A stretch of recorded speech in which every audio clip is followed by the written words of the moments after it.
Olá, graça, paz e bem. É um prazer e uma alegria reencontrar com você aqui neste canal. Esse que é um espaço para divulgarmos o Evangelho, para compartilharmos experiências de fé, para aprendermos cada dia mais, cada dia um pouquinho mais sobre o nosso Deus, sobre nós mesmos e como nós podemos fazer essa caminhada de modo saudável. Então, seja mais uma vez bem-vindo a este espaço. Esse vídeo faz parte da nossa série onde a fé encontra humanidade. São 4 vídeos, esse é o segundo vídeo da nossa série, que é resultado das reflexões feitas pelos irmãos e com os irmãos da comunidade do Caminho Brasília. Elas fazem parte daquilo que nós consideramos como fundamento da nossa fé, fundamento da nossa caminhada, aquilo que rege a nossa identidade como comunidade de fé. Portanto, é um prazer ter você aqui compartilhando com a gente desse momento. Então vamos lá para a nossa mensagem? Bom, eu queria começar fazendo uma pergunta a você e a mim também, necessariamente, né? Claro. Quando foi que nós aprendemos a desenvolver uma espiritualidade saudável, desprezando o humano? Pensa bem comigo. Como alguém pode dizer que ama a Deus, mas tem dificuldade de lidar com gente, tem dificuldade de lidar com pessoas? Como é que alguém pode falar em santidade, mas não sabe lidar com as próprias emoções, com os sentimentos, com as reverberações da sua alma? Como é que alguém pode buscar o céu fugindo da sua própria realidade, desprezando o seu próprio ambiente de vivência diária? Nós passamos a entender e a compreender que uma versão de espiritualidade que rejeita o corpo, que silencia a dor e ignora os limites, é negação disfarçada de fé. Veja, assim, eu tenho observado, e acredito que você tenha observado, que nós estamos vivendo um tempo tão curioso e tão, assim, de certa forma, nos deixa tristes, porque é um tempo em que nunca se falou tanto de espiritualidade, nunca se produziu tanto conteúdo, nunca houve tanta busca, tantas oportunidades, e ainda assim, nunca houve tanta gente vazia, tanta gente distante de Deus, distante umas das outras, e o mais grave, distante de si mesmas. E isso de fato é intrigante, porque, em tese, quando a gente pensa que tem mais espiritualidade, ou quanto mais espiritualidade presente, deveríamos ter mais proximidade de Deus. É o que a gente pensa, né? É o que a gente imagina. Mas na prática não é isso que a gente está vendo, não é isso que a gente observa.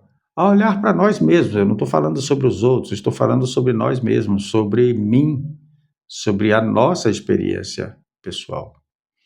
E obviamente que a gente começa então a buscar quais são as razões para que a gente tenha tanta tanta coisa sobre espiritualidade, tanto material, tanta igreja, tanto culto, tanta fé, tanta campanha, né, tantos convites, tanta coisa, e por que que a gente cada dia está mais vazio?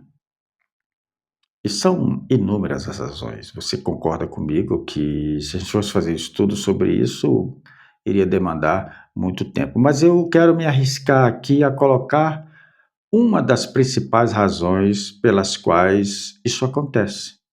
E eu diria que talvez nós tenhamos aprendido a pensar a fé de uma forma errada.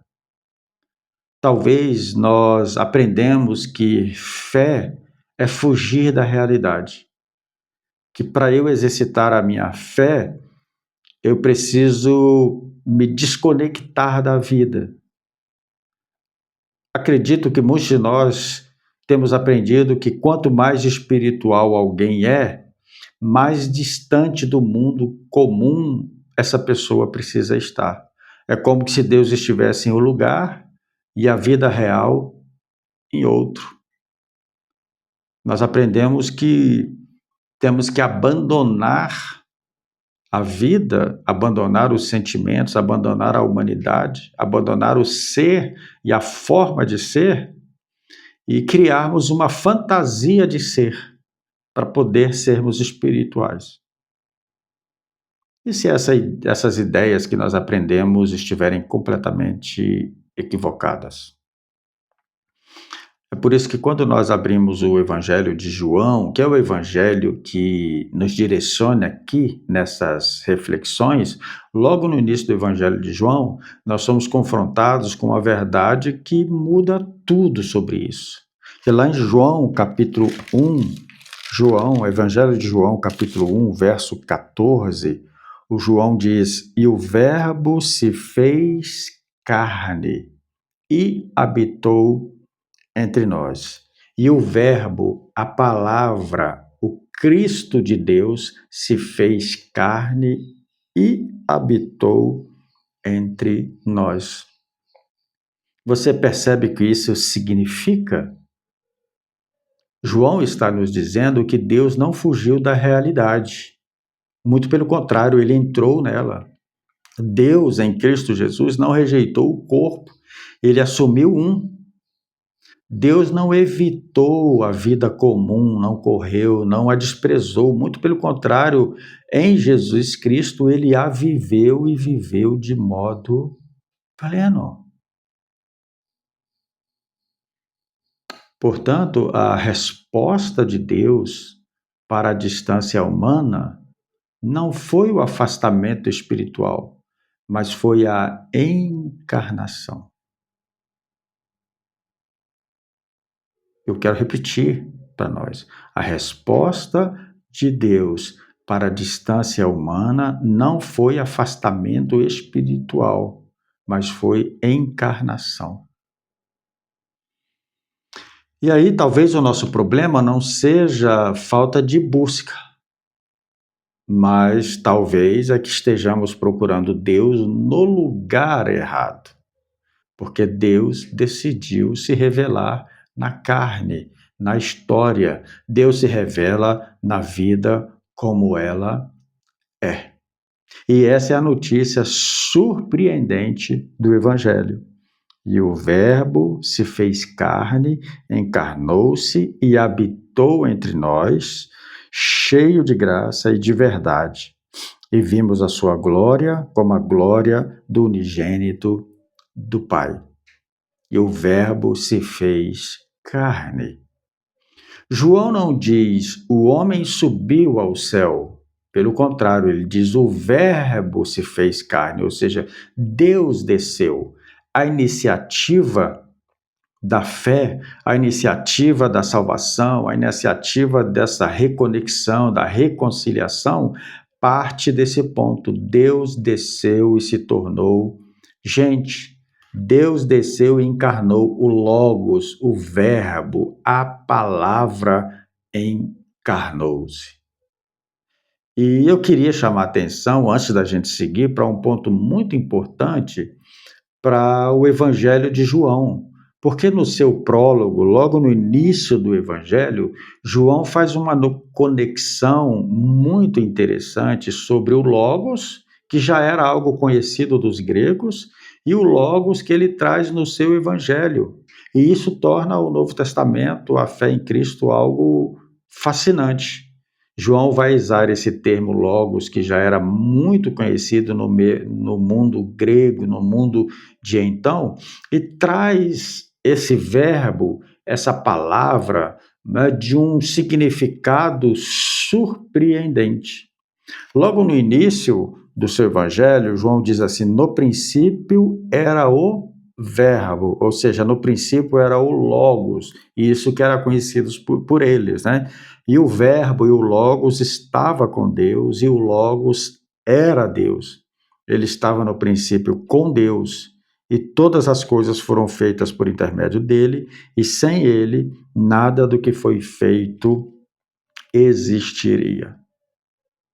Naquela época, para os filósofos gregos como Heráclito, esse logos eles interpretavam como a razão que governa o universo.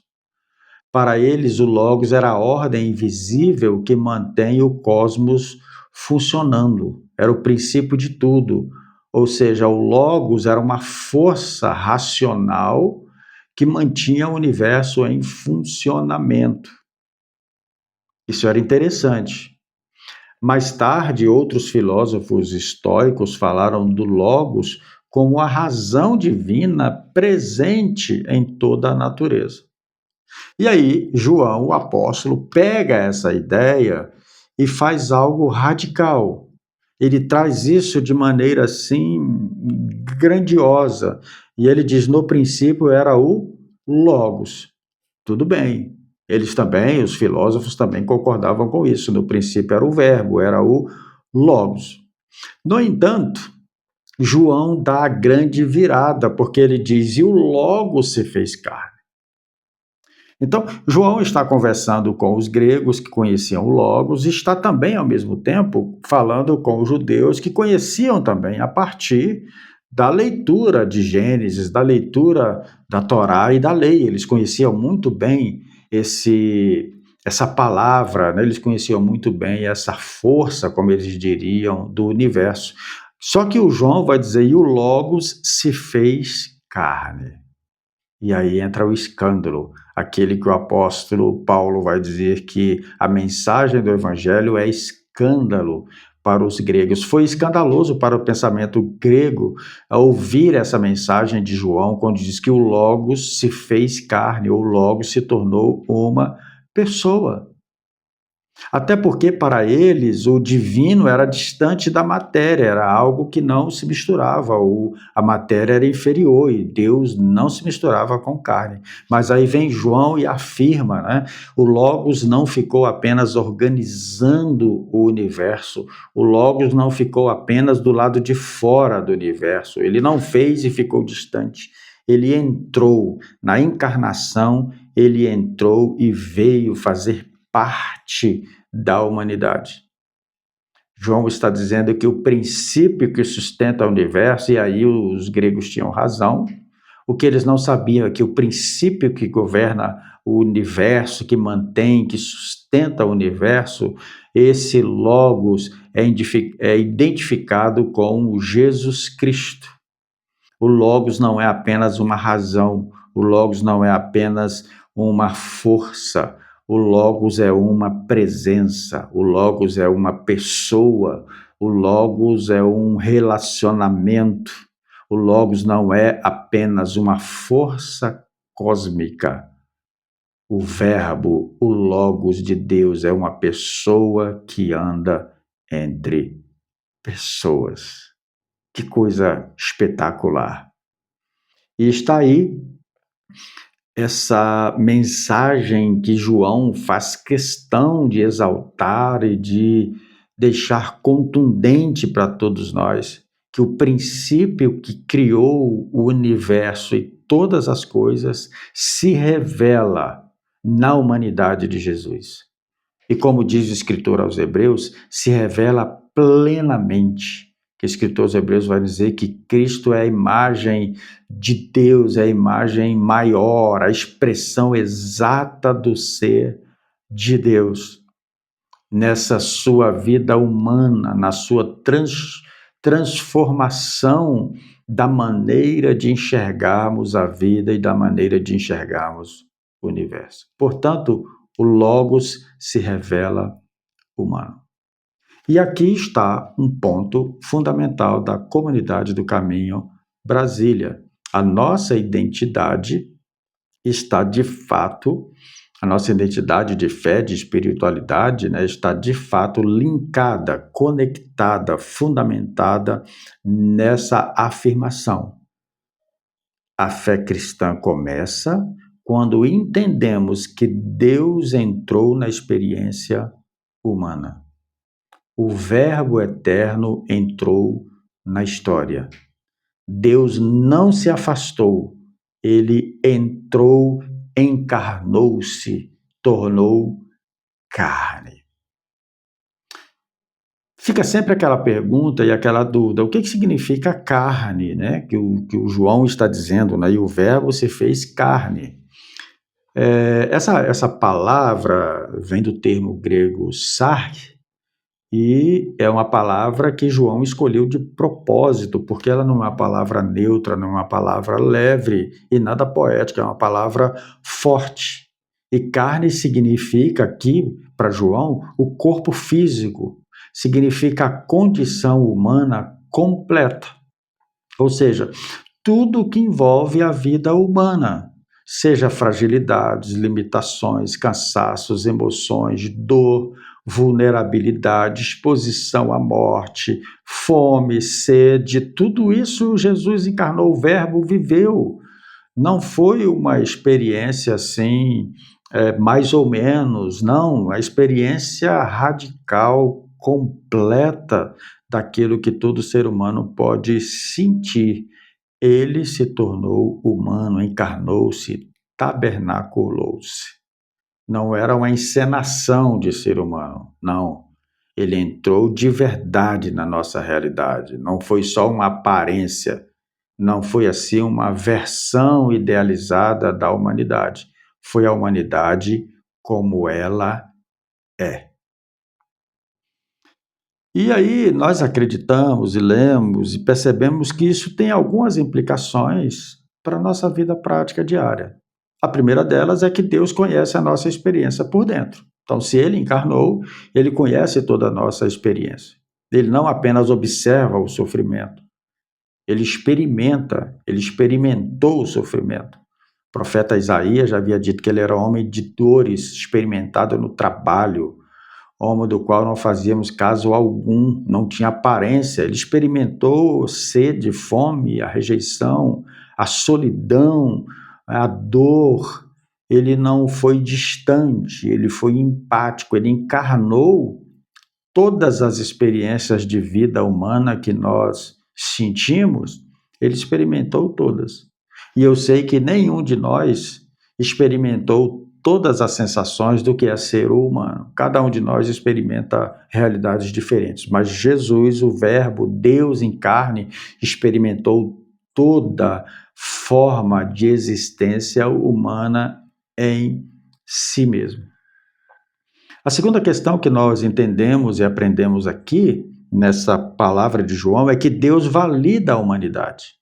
Ou seja, ao se fazer carne, Deus não está rejeitando o humano, ele assume, ou seja, o problema não é ser humano e nunca foi ser humano. O problema é viver desconectado de Deus. Então, a fé não é um lugar onde a gente abandona a nossa humanidade. A fé é o lugar onde a nossa humanidade passa a estar conectada com o seu Criador. Outro fato importante para nós aqui, um terceiro ponto, é que Deus entra no lugar mais vulnerável. Porque, como já dissemos, a carne, ela carrega toda essa vulnerabilidade humana. E, num contexto geral da Bíblia, a carne carrega essa ideia de fraqueza. Então, João está dizendo aqui outra coisa escandalosa para os gregos e para muita gente, para mim e para você. É que Deus, João está dizendo que Deus decidiu habitar justamente no lugar da nossa fragilidade. Não na nossa virtude, não no nosso poder, não na invulnerabilidade, mas naquilo que em nós faz sofrer, dá cansaço e até leva à morte. E esse é o problema da religião que não está fundamentada, ou da fé que não está fundamentada na encarnação de Cristo. Porque nós achamos que ele só se apresenta, só está presente nas nossas virtudes. na nossa santidade. E João está dizendo, não, que ele assumiu tudo isso, assumiu a fraqueza, a fragilidade, e ele se encontra com a gente exatamente nesse estágio, nesse lugar e nessa situação. Então, tudo isso confronta essa nossa espiritualidade de achar que se aproximar de Deus é fugir do homem, ou fugir do humano, melhor dizendo, né? Achamos que é isso, que é fugir da nossa humanidade, fugir da nossa forma de ser, fugir dos nossos fracassos, das nossas fraquezas. E João está dizendo o contrário. Deus se revelou mergulhando no humano, mergulhando na nossa vida. Bom, para a gente finalizando aqui, qual a aplicação prática para a nossa vida, né? Então, como é que isso deve acontecer na minha vida, como isso deve acontecer na sua vida, né? O primeiro elemento importante para nós aqui é o seguinte, é que se Deus escolheu proximidade, nós não podemos escolher distanciamento. Então, o apóstolo Paulo, nessa mesma fala, conectado com o João, quando ele escreve a carta aos Filipenses, no capítulo 2, o verso 5, Paulo diz assim: seja a atitude de vocês, olha bem, seja a atitude de vocês a mesma de Cristo Jesus, que, embora sendo Deus, não considerou que o ser igual a Deus era algo a que devia apegar-se, mas esvaziou-se a si mesmo, vindo a ser servo, tornando-se semelhante aos homens ou assumindo a humanidade. Então, o apóstolo Paulo está dizendo, seja a atitude, seja o pensamento, seja a forma de agir, seja a forma de pensar e a forma de ser de vocês a mesma que houve em Cristo Jesus, que entendeu que não era o fato de ser divino o que devesse se apegar, mas o fato em que ele deveria se esvaziar, e sim, ele, como Deus, se esvaziou, assumindo a humanidade para nos mostrar como nós devemos viver a verdadeira humanidade. Como é de verdade, como é o verdadeiro ser humano. O próprio apóstolo Paulo, já lá em Romanos, no capítulo 8, ele vai dizer que o grande propósito de Deus é nos transformar à imagem e semelhança do seu Filho. Então, qual foi a atitude de Deus? Deus não ficou seguro lá no céu. O Logos, o Verbo de Deus, não ficou lá confortável, né, na sua divindade, não ficou lá no seu trono olhando as coisas acontecerem. Não, ele decidiu viver na pele tudo aquilo que nós vivemos. Então, se Deus escolheu proximidade, nós não podemos escolher distanciamento dessa humanidade. Seja a minha pessoal, do qual eu me vejo como humano e me enxergo diante de Deus, e seja a humanidade dos outros, com as suas fraquezas, com as suas demandas, com as suas dores, com as suas lutas e com as suas histórias. Um outro ponto relevante para nós é que se Deus entrou na humanidade, então a nossa espiritualidade, a nossa fé precisa respeitar as pessoas. A nossa crença, a nossa fé em Cristo Jesus, não crença como o código de leis, mas a nossa crença no sentido daquilo que são as certezas que a fé vai trazendo para o nosso coração, ela deve respeitar as pessoas, valorizar a vida e enxergar a dor. Senão, jamais ela será a fé, o evangelho que estava em Cristo e que foi anunciado por Cristo Jesus, o Senhor. Tanto João, que foi um discípulo que estava ali junto com Jesus, caminhando com Jesus, quanto os demais discípulos, ficaram profundamente tocados por essa humanidade de Jesus. E Mateus, um dos discípulos de Jesus, que se converteu ao Evangelho e escreveu muita coisa sobre a sua caminhada com Jesus e a percepção da forma como Jesus caminhava, ele escreveu lá no seu Evangelho, no capítulo 9, verso 35, ele escreveu o seguinte, Jesus ia passando por todas as cidades e povoados, ensinando nas sinagogas, pregando as boas novas do reino e curando todas as enfermidades e doenças. E ao ver as multidões, teve compaixão delas. Ao ver as multidões, ao ver as pessoas, teve compaixão delas, porque estavam aflitas e desamparadas, como ovelha sem pastor. Vejam que o olhar de Jesus para as pessoas era o olhar de humanidade. Por quê? Porque ele assumiu a humanidade. Alguém só pode ver no outro aquilo que ele mesmo assume.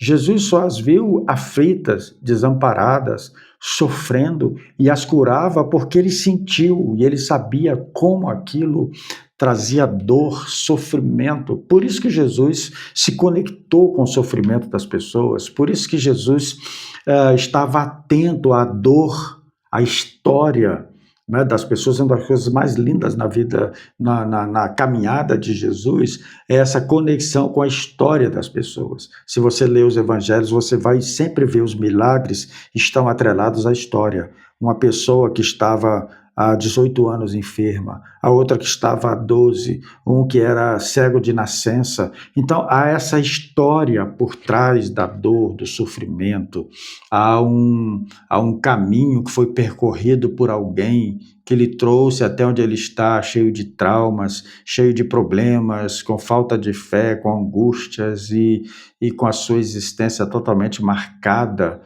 por sofrimento. Mas Jesus tinha esse olhar. Por quê? Porque ele assumiu a nossa humanidade. Então, quando a gente entende que Deus veio em carne, isso não apenas é uma doutrina que muda, não é uma doutrina que muda, uma forma teológica. Não, isso muda o nosso jeito de enxergar todas as coisas.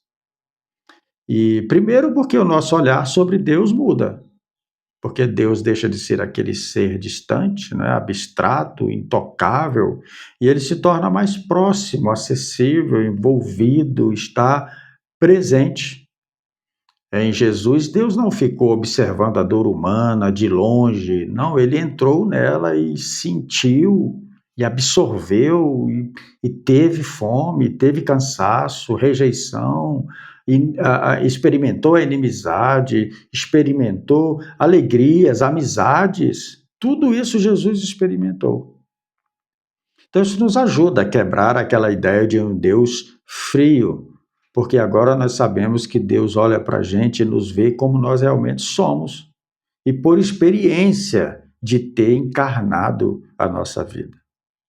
Eu pergunto, se Deus não tivesse encarnado em Cristo, você acreditaria que Deus de fato conhecia a sua dor?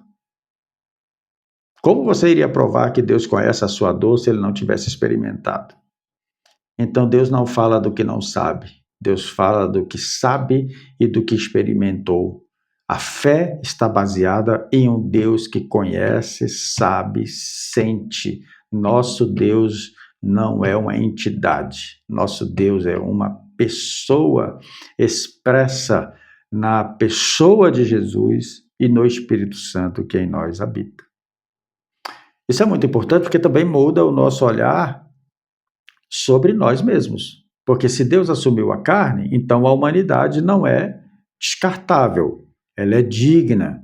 Por isso que o nosso corpo é templo. Por isso que tudo que diz respeito à nossa vida deve ser cuidado. Nós somos mordomos do nosso corpo. O corpo, a história, as emoções, os sentimentos, tudo isso importa. Nada disso pode ser negado, nada disso pode ser jogado para debaixo do tapete, desconsiderado, tratado com insensibilidade. Tudo isso importa, porque tudo isso precisa ser redimido. E aí nós aprendemos que a encarnação nos diz que ser humano não é um erro, ser humano é o lugar onde Deus decidiu habitar. Também mudou o nosso olhar com relação ao outro, porque se Deus vestiu A carne humanizou-se, encarnou-se, então toda a carne carrega valor. Não só eu, mas o outro também. Então a gente vai perceber e começar a ver gente comum, o cansado, o invisível, o largado, o que está na periferia, o da sarjeta, aquele que fez o que não deveria fazer, o que está andando errado, a gente começa a ver isso com mais reverência, porque fica mais difícil desprezar quem Deus decidiu se tornar parecido. A encarnação nos empurra para uma espiritualidade mais humana, mais sensível e mais encarnada. O outro importa, o outro é filho de Deus, o outro, por mais distante que esteja, é a imagem de Deus, o outro possui nele também a centelha de Deus e a sua vida deve ser vista e olhada de modo digno. Por isso que eu caminho onde a fé encontra a humanidade. Ninguém é descartável no reino de Deus. Ninguém, absolutamente ninguém. E talvez a coisa mais profunda e a virada mais profunda para todos nós é que tudo isso mudou o nosso olhar sobre a espiritualidade. E é isso que a gente está falando aqui. Porque Deus não se revelou fugindo do mundo, mas entrando nele. Então, repetindo, a fé não é escapar da realidade, é encontrar Deus dentro dela, é dentro do seu dia a dia, é dentro do seu cotidiano, é dentro da sua experiência que Deus está. É na mesa, é na rua, é no trabalho, é no conflito, é no abraço, é no problema, é na morte, é no nascimento, é no momento de exaltação, é no momento de humilhação, ele está presente. O sagrado não está só no templo, não é no templo que está o sagrado, não é? Claro, ele se manifesta também lá no encontro de pessoas, mas de forma maior ele se manifesta na vida comum, no dia a dia, no que eu estou fazendo aqui agora e no que você está fazendo aí agora, me ouvindo. Aí se manifesta a presença de Deus, aí é o sagrado. O sagrado não é o templo, o sagrado é a vida, o sagrado é você, o sagrado é o seu colega de trabalho que está aí na sua frente. O sagrado é a sua esposa, o seu esposo que está sentado com você agora. O sagrado são os seus filhos. O sagrado são os irmãos da igreja. O sagrado é aquele vizinho chato. Pois é, essa é a vida, é o sagrado. O sagrado, que não pode ser tocado de maneira insensível, o que não pode ser tocado com olhar de julgamento. O sagrado é a vida que não pode ser manipulada. O sagrado é a vida que não pode ser tratada com desprezo, seja quem for, porque Deus se tornou gente. É por isso que essa experiência, a fé, né, que encontra a humanidade, ela nos faz entender que Deus veio em carne para tirar a fé do campo das ideias, do campo da filosofia. Deus veio em Cristo Jesus para tirar a fé do campo só da ortodoxia e traz a fé para o chão da vida, traz a fé para a existência real, comum de cada pessoa. Amém? Então, Deus se fez homem, Deus se fez carne, Deus humanizou-se na pessoa de Jesus Cristo. E este é um dos fundamentos da nossa fé. Então, eu quero deixar uma pergunta para nossa reflexão. Se Deus escolheu se revelar na carne, por que ainda insistimos em viver uma fé desconectada da vida real? Pense nisso. Que Deus te abençoe. Até o nosso próximo episódio.